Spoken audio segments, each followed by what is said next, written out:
Welcome to IN60, and my guest is Adam Grotzinger, Portfolio Manager at Neuberger Berman. Welcome, Adam. Thanks, pleasure to be here. It's a pleasure to have you here in the flesh.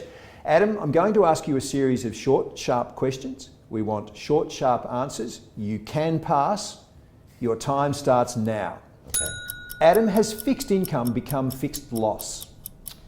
Year to date, yes. You've seen yields going up, bond prices going down, and that's meant most of fixed income this year has been negative. But the good thing is, as you reinvest proceeds and you look at new investment opportunities, fixed interest is now offering better yield on offer and better value. After the pandemic, do government debt and deficits still matter? Short term, perhaps not. That's not priced in the market. I think longer term, that's something we're going to have to grapple with. How much does excessive debt, derail or take away from future growth?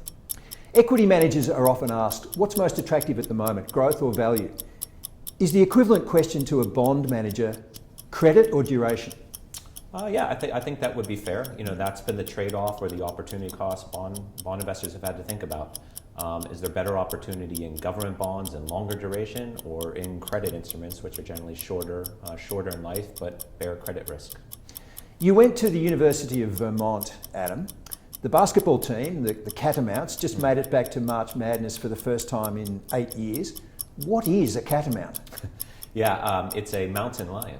The name sounds unfamiliar, but it's a mountain lion. Have you ever seen a catamount? I haven't. Elusive creature, and no, I haven't. What's the best investment you've ever personally made?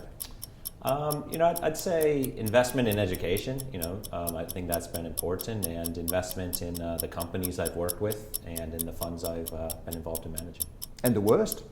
I'd say I've realized I'm not a short-term trader. So short-term focused trading type of investments haven't worked, but longer-term investment decisions have worked well for me. What's the first financial number you check when you wake up in the morning? I like to look at the recent economic data releases, get a pulse on how the economy is evolving and how that ties into the macro landscape and views we have. Is the 60-40 portfolio dead? It's changing. Clients are questioning it, and I think that's largely due to government bonds being less of a ballast for investors and how they calculate that into what is a balanced portfolio. In that context, has credit taken over the role that sovereigns used to have? There's been more of a preference for credit, and I think with central banks expanding support into parts of the credit market, investors have become more comfortable with credit as a means of generating stable returns, good income as a relative value play to government bonds. Speaking of sovereigns, did you hold any Russian bonds when it invaded Ukraine? Very little. I think as a firm we came to this very light touch, had de minimis exposure, and really since then have made the decision to divest of that very modest exposure that we've had. Adam Grotzinger, thank you very much. Thank you.